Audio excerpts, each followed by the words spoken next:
Jamal Hill just made a big announcement. He's moving up to the heavyweight division. In a sit-down with Homa Fight, Hill explained that if a matchup with Josh Hokit doesn't come together, then Sergey Pavlovich is the opponent he's got his eye on. And here's the twist. Jamal also admitted that his heated run-in with Alex Pereira at the UFC PI back in 2024 wasn't real at all. It was staged. You mentioned Josh Hokit as an opponent. If that fight doesn't happen, is there anyone else at heavyweight that interests you? Sergey Pavlovich. Okay.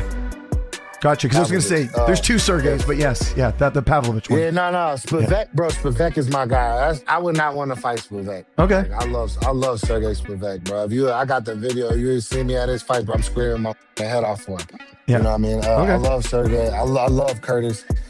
Curtis is like a brother to me, bro. Do you think you guys will be cool eventually? Like, I know I'm not like it seems. Bro, we're cool. Oh, you bro. are cool. That's Okay. Okay, I just want to make sure because about this whole narrative.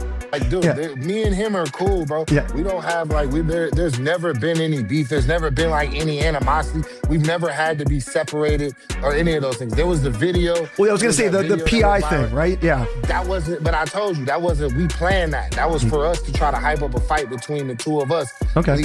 Before the Magomed. I was trying to jump the line over Magomed because I didn't want Ankalaev to fight him because I knew I called it. Just like I called it, what happened.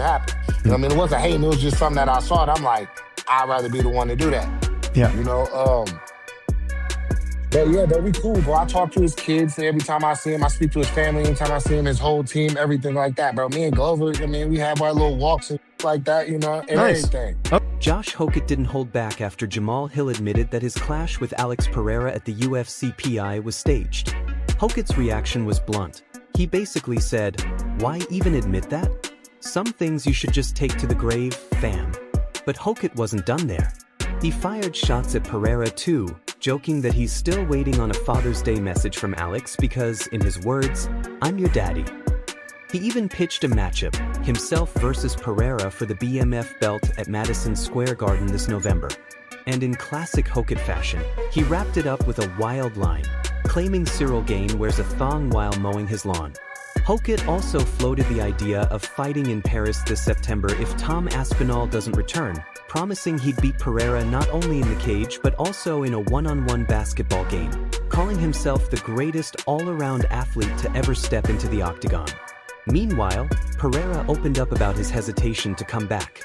He said he's genuinely worried about how referees are handling shots to the back of the head, admitting, "Honestly, I'm afraid to return with all this going on. I feel like I've already done my part."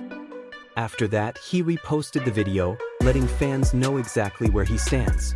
Dean has got to go, or he's got to take a few months off. Last night you had the Andre Feely fight. Really good scrap, and then in the fight, sure, Andre was getting, he's taking some blows, he's shelling up, but what actually drops him are clear shots to the back of the head. Now, the definition of sport is just doing something within the confines of a rule set. That's the game. It's a game that we are playing.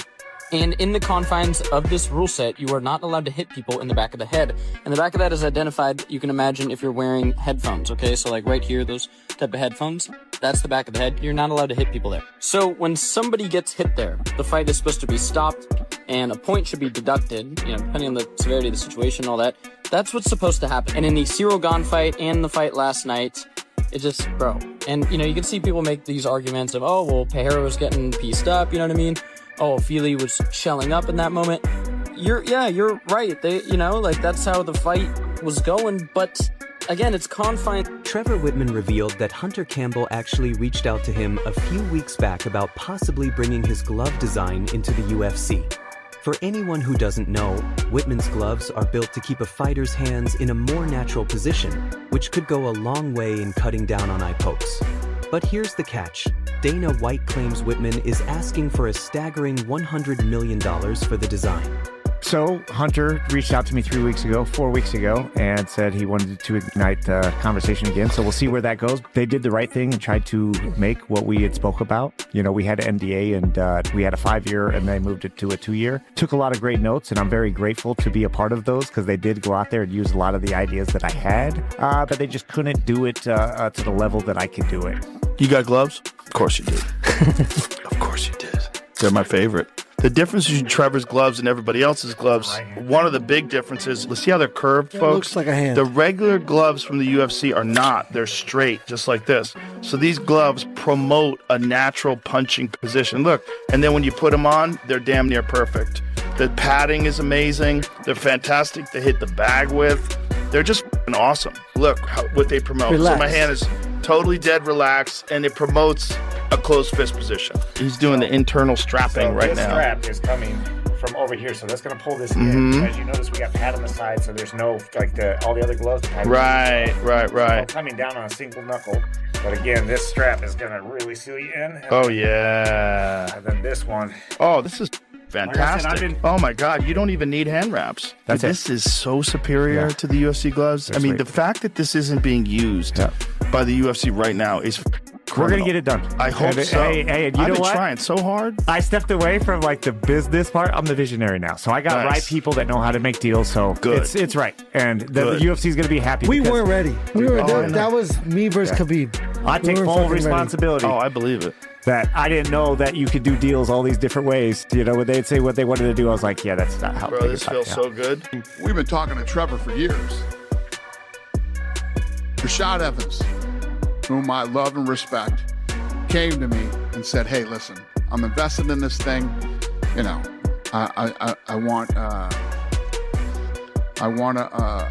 we think that we have great product here, and I would love to, you know, introduce our glove to that Trevor built.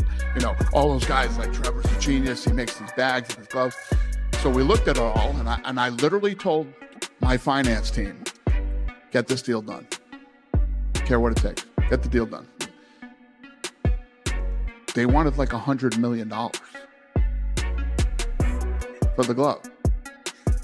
How many gloves you got to sell to make $100 million? It's impossible. So the deal never happened. But I told my team, and Denny, the girl who runs that department, is a brilliant woman. Brilliant. She came back to me like cross-eyed, like, I can't get a deal done with these guys. So I was already, I mean, that deal should have been done a few years ago. I wanted to do that for Rashad. So we'll see. Conor McGregor versus Max Holloway is officially locked in for UFC 329 on July 11th. But Georges St. Pierre has raised an interesting point. He believes McGregor could run into trouble if he doesn't let his coaches take charge and truly lead the way during camp. Put himself into that position, not be the boss. Let your coach be the boss, because when you fight, it's a very unpleasant environment. Like, you don't control nothing. You know, there's a lot of stuff that happens. You try to control as much as the things that you can control, but there's a lot of stuff that you do not control. So you want to recreate that environment. But if you're trying to always control everything in your training the way you want, and not let your coaches do that for you to put you in hell, that's a problem, because it's not reality. You need to prepare yourself for something that resembles as much as you can what you're gonna be put in. Arman Tsarukyan has now responded to Justin Gaethje's decision to turn down the truck gift. Tsarukyan didn't stay quiet. He made it clear he had something to say about Gaethje refusing the gesture.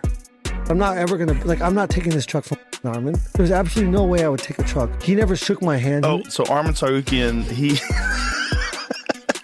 bet $1 million on Justin. His friend. And won. He won like 5-3, I believe. 5-7. 5-7? Is what I heard. Yeah. Says he's gonna buy me a truck, Why? but I mean, I would What never. kind of truck? Wow, now I just saw yours. Get a Raptor. Yeah. You see the rap? I love So it. that's that. You didn't do that rap? Dude, Hennessy that is does that sweet, rap. dude. Hennessy's the... I want that truck. Oh, you need that truck. Yeah. Tell Armin to buy you that truck. No, I'm not taking the truck from him. What the if I was Armin, I would force it down your throat. I would deliver it to your house and give you a hug. No way. You won him I didn't have to ride $5,700,000. around in a truck that a dude bought for me every day. I don't know. I just can't go there. Truck. You won that truck. We didn't shake on it. I don't give a take that goddamn I'm right truck. there with you, Joe. Yeah, take the truck, Yeah. dude. It's first of all, it's cool. Yeah.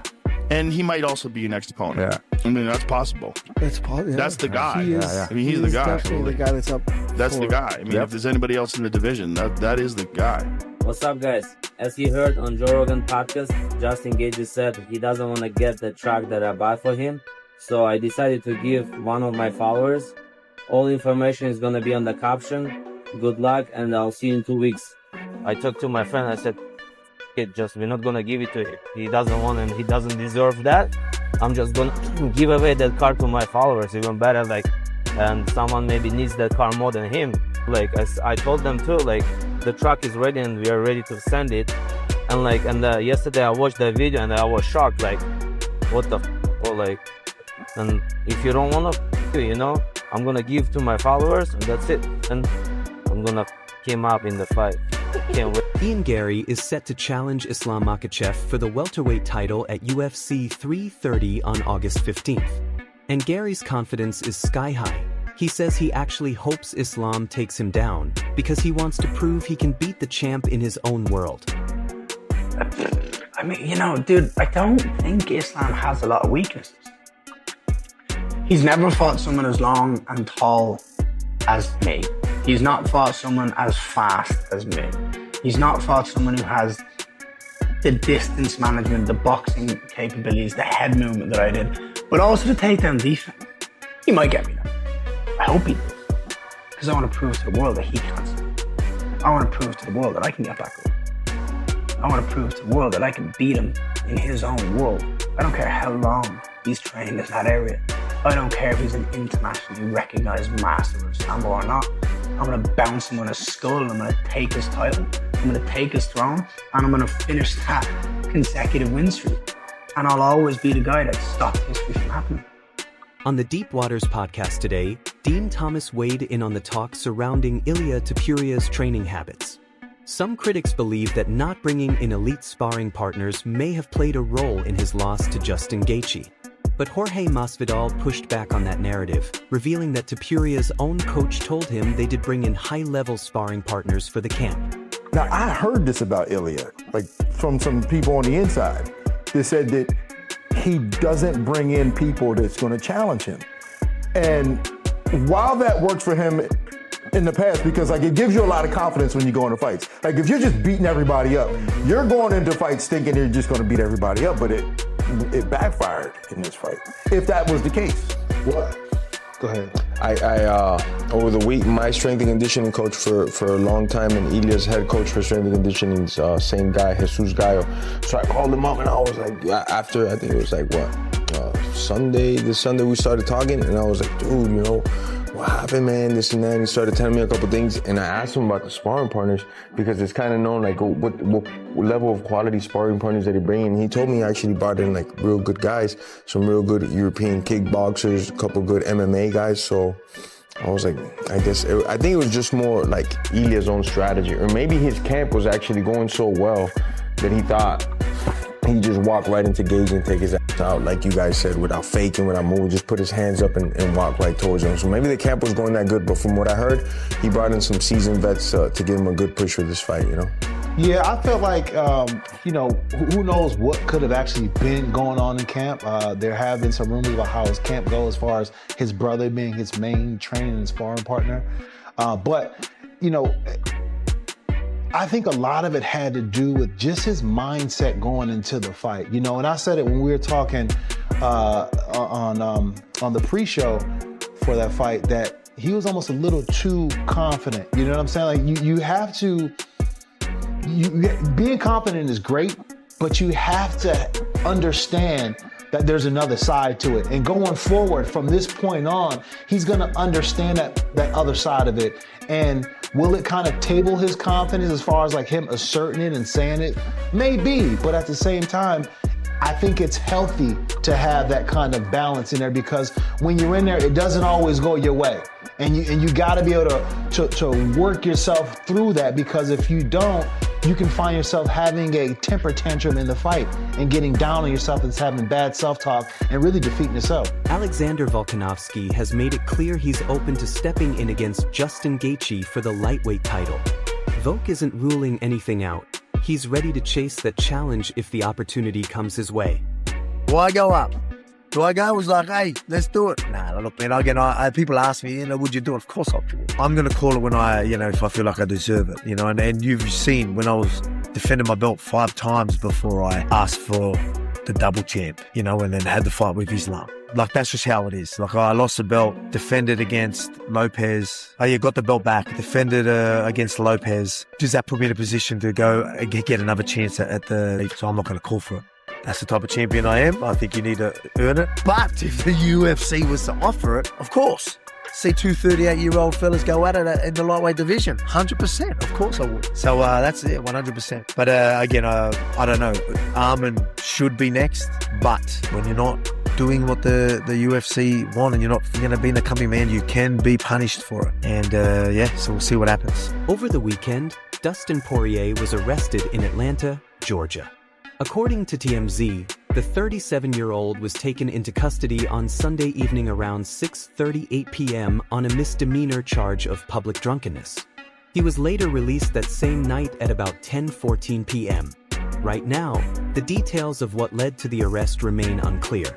TMZ also noted that public drunkenness can carry a penalty of up to a year in jail or a fine if convicted. Meanwhile, a new episode of the Deep Waters podcast dropped today, usually featuring Poirier alongside Dean Thomas and Jorge Masvidal, but this time, Rashad Evans stepped in for Dustin. As of now, Poirier hasn't made any public statement about the situation. Stay locked in with Full Mount MMA, because we'll keep you updated as more information comes out this week. And that's going to wrap things up for today's video. If you enjoyed it, don't forget to hit the like button, subscribe to the channel, and turn on notifications so you never miss an upload.